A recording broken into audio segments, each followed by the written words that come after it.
So Charles Spencer just casually drops a bombshell that rewrites 3 decades of royal family history. And the way he did it is honestly more interesting than the letter itself. Like, the man put on white cotton archivist gloves, pulled out an antique mahogany box from a vault under his mansion, and unlocked it with an ornate iron key while the morning sun streamed through the library windows.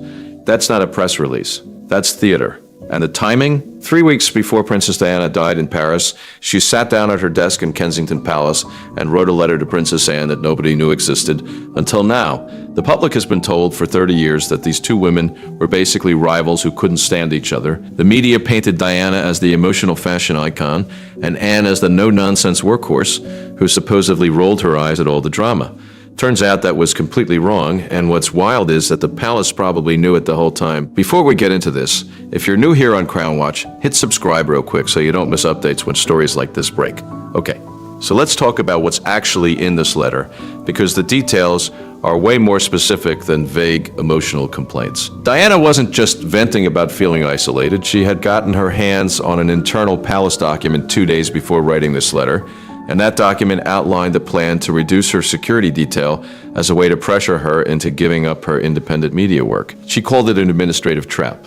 That's her phrase, not Charles Spencer's, not some biographer's interpretation. She wrote that the ultimate goal was to use an ancient clause in the 1772 Royal Marriages Act to launch a custody dispute over William and Harry, asserting that the sovereign had the right to control where they lived, where they went to school, and basically every aspect of their daily lives. That's not a woman being paranoid. That's a woman who saw the legal machinery being assembled against her and decided to document it. When you actually look at what was said versus what happened in the years after her death, the letter becomes even more significant. Diana specifically asked Anne to be an emotional barrier between her sons and the traditionalists who wanted to shape them into distant symbols of the state. She wrote that Anne was the only member of the Windsor family with the courage to look a reigning monarch in the eye and defend a mother's basic human rights. And here's what nobody's really talking about yet. Anne actually did it. For 30 years, she did exactly what Diana asked, and she never said a word about it publicly. The court circular logs show that between 1997 and 2005, Anne quietly adjusted her charity schedules so she'd be at Windsor during the boys' school breaks, no cameras, no press, no royal correspondence documenting her visits. She'd just show up in her private car, walk with William and Harry through the park, and give them space away from the public relations chaos happening at Clarence House. That's not a coincidence. That's a woman executing a promise she made to her sister-in-law. The thing that makes this whole situation feel different from typical royal gossip is the physical evidence. Charles Spencer didn't just make an announcement, he spent 48 hours working with a forensic document examiner from the London Probate Archives before saying anything publicly. They compared the handwriting pressure points against hundreds of verified letters in the Spencer family repository. The signature was authenticated. The paper had the Kensington Palace crest embossed at the top. The date in the corner reads August 10th, 1997. That's exactly 21 days before the crash in Paris. And there's a second copy of this letter sitting in a law firm vault in Fleet Street, sealed in a lead-lined container that was registered under an anonymous corporate holding company 30 years ago. The Palace legal team apparently tried to find grounds to block publication, but they couldn't. The letter was addressed to a private individual, not a state official, and it was found in the private archives of Althorp House. The Crown has zero constitutional authority over it. So that's where it gets weird, because if the palace knew this letter existed, or at least suspected it might exist, then the entire public narrative about Diana and Anne's relationship was knowingly false. The media spent years describing an intense, freezing rivalry between them, claiming Anne viewed Diana as a shallow celebrity who was damaging the monarchy. But the administrative records tell a completely different story. Between 1996 and 1997, Anne's charitable schedules placed her in the same regional sectors as Diana's private humanitarian visits on multiple occasions. Their cars were logged at identical service depots near the M4 motorway within 30 minutes of each other on 3 separate dates. Those weren't traffic coincidences. Those were private briefings where Anne was giving Diana tactical updates on the legal strategies being developed by the king's solicitors. And that timeline doesn't add up with another detail that's now coming out. In the summer of 1996, during a private family dinner at Balmoral Castle, a senior advisor to the Queen suggested using ancient Crown property statutes to restrict Diana's access to her apartments at Kensington Palace. The idea was to force her to move her office outside London, which would have reduced her ability to capture media attention. Princess Anne interrupted the presentation and shut it down completely, calling it an act of absolute corporate stupidity that would permanently damage the Crown's public standing. The eviction proposal was killed before it could even be drafted into an official warrant. Diana found out about the confrontation the next morning through a secure telephone link provided by Anne's lady-in-waiting. So these two women weren't just cordial. They were actively coordinating against the palace machinery. Honestly, the fact that Anne kept this secret for 3 decades is the most revealing part of the whole story. Think about how many people have sold Diana stories over the years. Former staff members wrote tell-all books. Friends gave interviews to documentary crews. Secret tape recordings were sold to international broadcasters for millions of pounds.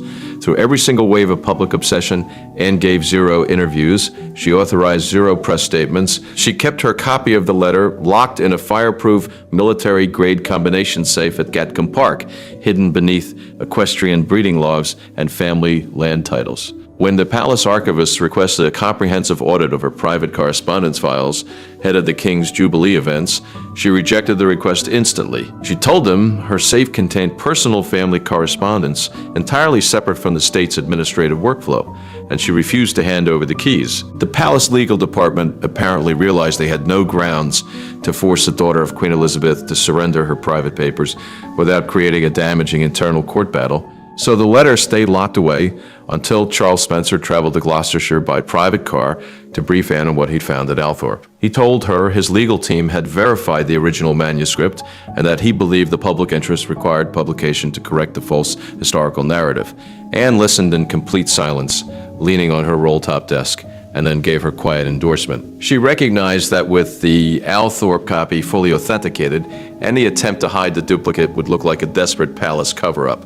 The safe was opened later that afternoon so her solicitors could cross-reference the text one final time. The duplicate copy matched exactly. Same pressure points in the handwriting, same faded black rollerball ink, same Kensington Palace paper. The content of the letter itself contains details that are going to cause serious problems for the current palace administration.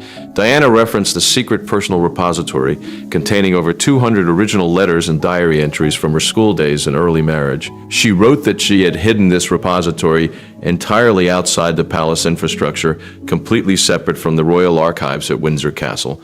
And here's the part that's probably keeping palace lawyers awake tonight. She instructed her personal trustees to release the entire archive to the public if the central administration ever attempted to completely block her access to her sons following the upcoming autumn term. That means there might be 200 more documents sitting in an anonymous vault somewhere, and their release is tied to a condition that Diana set in writing. The King's advisors are reportedly working to track the movement of all Spencer family holdings from that era, trying to locate the repository before any further disclosures happen. When you think about the broader pattern here, it exposes something fundamental about how the palace operates.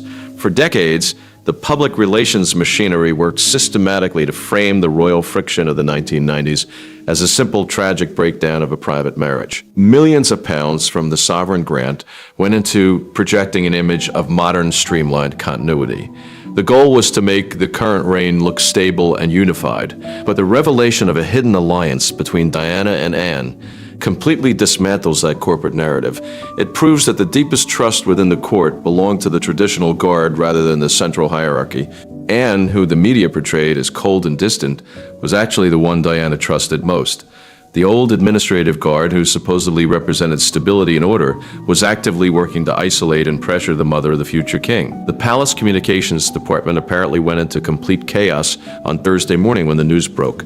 Over 300 administrative computers within the palace network simultaneously accessed the high-resolution scans uploaded from the Althorp House press server. Senior media directors abandoned their morning tea to crowd around the monitoring wall, watching BBC News and Sky News broadcast continuous live coverage. The front pages featured large black typography analyzing the phrase administrative trap that Diana had written 33 years earlier. The King's advisors started calculating the strategic damage immediately. Public opinion polls showed over 80% of citizens praising Anne for carrying the emotional burden in silence, while perception of the old administrative guard plummeted. The text explicitly portrayed the palace bureaucracy as a cold, controlling machine that prioritized institutional control over basic human compassion. The timing created an immediate operational problem for the communications team. They had been scheduled to launch a major media campaign on Friday morning to promote Queen Camilla's upcoming state charity appearances in London. After the letter went viral, the media directors realized that proceeding with fashion and lifestyle updates would look incredibly tone-deaf while the public was reading about a mother's final desperate warning. The King's chief secretary froze the entire promotional schedule and locked the media assets back in the archive safe. Then came the phone call between Clarence House and Adelaide Cottage that really shows where the power dynamic has shifted. The King's advisors wanted Prince William to sign a joint family statement that would acknowledge the letter's historical value while framing it as a reflection of a bygone era of court tension. William rejected the script completely during a 20-minute call. He told his father's private secretary that he wouldn't authorize his staff to participate in any campaign designed to minimize or spin his mother's original words. He said the letter was an authentic piece of his family history, and he fully respected the absolute non-disclosure that his Aunt Anne had maintained for 30 years to protect his childhood. By refusing to back the defensive strategy, William effectively isolated the King's advisors and left the central palace apparatus exposed to the full force of public scrutiny. The press office phones rang continuously, with hundreds of international journalists demanding to know if the Crown would launch a formal investigation into the secret repository mentioned in the text. The press secretaries had no answers. They could only read a repetitive, generic statement about the private nature of historical family papers, their voices reportedly cracking under the pressure. The image of the palace that emerges from all this is not one of dignified continuity. It's an image of a bureaucracy that spent decades managing a false narrative only to have it shattered by a single sheet of light blue paper that was locked in a mahogany box under a country estate. Diana's postscript at the bottom of the letter adds a haunting final layer. She wrote that she was leaving for the Mediterranean the following morning with a deep sense of administrative anxiety, feeling that her time to secure her son's emotional safety was rapidly running out. That line, written 3 weeks before her death, transforms the document from a piece of family correspondence into something much heavier. It's a time-stamped record of a mother who knew the institutional forces arrayed against her and chose to document them in writing, trusting that the document would eventually surface. And it did surface, not through a leak or a tabloid payoff, but through her brother putting on white gloves in a library and unlocking a box with a key that had been waiting for this moment. The administrative verification was officially stamped into the database at the London High Court Probate Registry on Friday afternoon. The original manuscript was placed in a temperature-controlled archival box and permanently registered in the National History Logs. That legal act means Diana's words are now part of the public record, beyond the reach of palace censorship or modification. The public reaction outside Buckingham Palace was striking. Thousands of people stood in silence, holding evening editions of newspapers that featured full-page replicas of her sloping handwriting.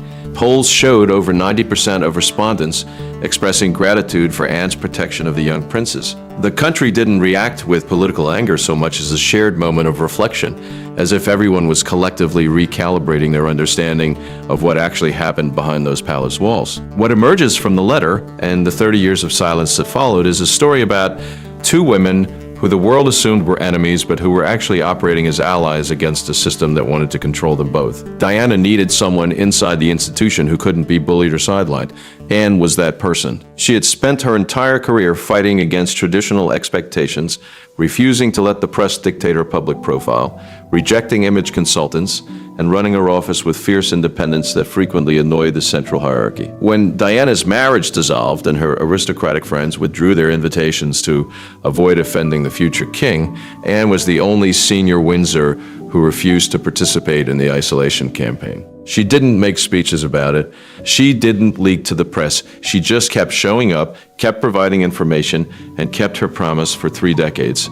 The modern court now faces a reality where their long-term narrative management has been neutralized by a document they couldn't control and couldn't suppress. Prince William emerges from the fallout with his position strengthened because the public now recognizes that his approach to leadership is directly aligned with the emotional blueprint his mother fought to protect. The old guard of advisors has retreated into silence, confronted with the uncomfortable truth that within the history of the crown, an authentic maternal voice carries more lasting power than the cold mechanics of institutional control.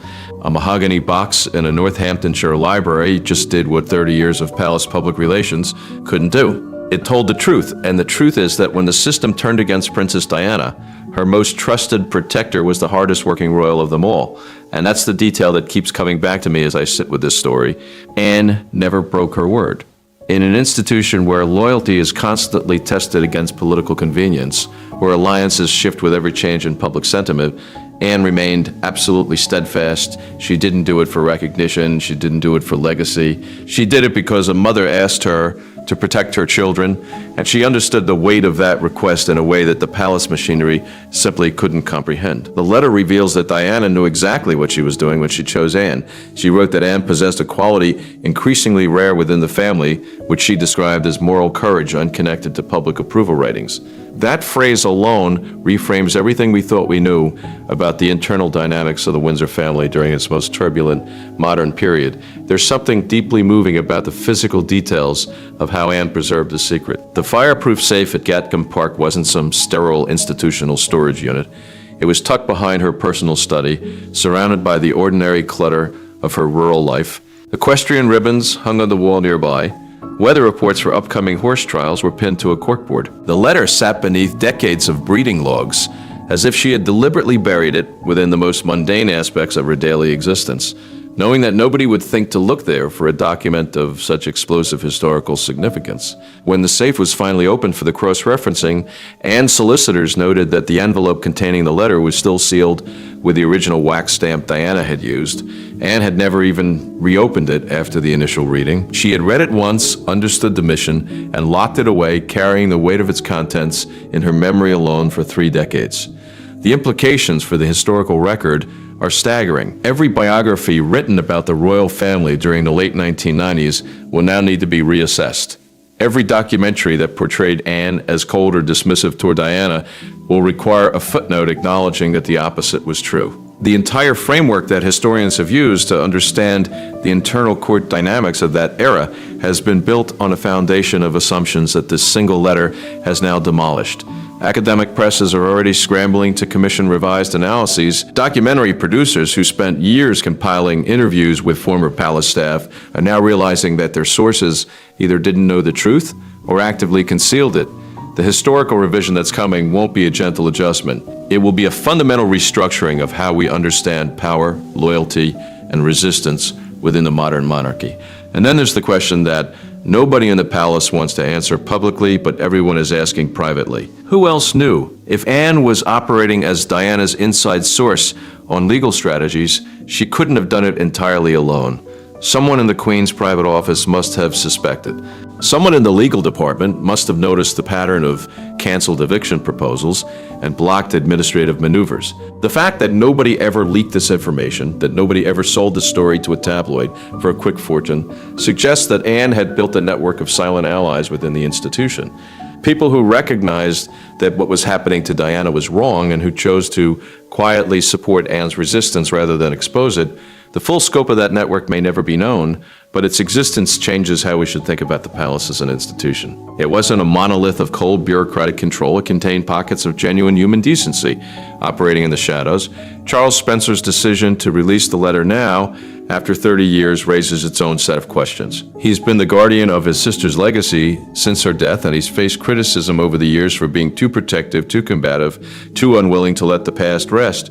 But the timing of this release suggests a careful strategic calculation. The current monarchy is navigating a period of significant transition. The king's health concerns have accelerated the timeline for William's eventual succession. The public's relationship with the institution is more scrutinized than it's been in decades. By releasing the letter now, Spencer has ensured that Diana's voice enters the public conversation at a moment when the institution is particularly vulnerable to historical accountability. He's given William a powerful piece of his mother's legacy at exactly the time when he needs it most, and he's done it in a way that the palace cannot control or spin. The letter also reshapes our understanding of Diana herself. For decades, she's been portrayed as a woman driven primarily by emotion, someone who reacted to circumstances rather than strategically shaping them. But this letter reveals a different Diana. A Diana who understood legal frameworks, who tracked administrative procedures, who built alliances with precision and purpose. She wasn't just writing an emotional plea to a family member. She was creating a legal record, time-stamped and witnessed, designed to survive her and to protect her sons long after she was gone.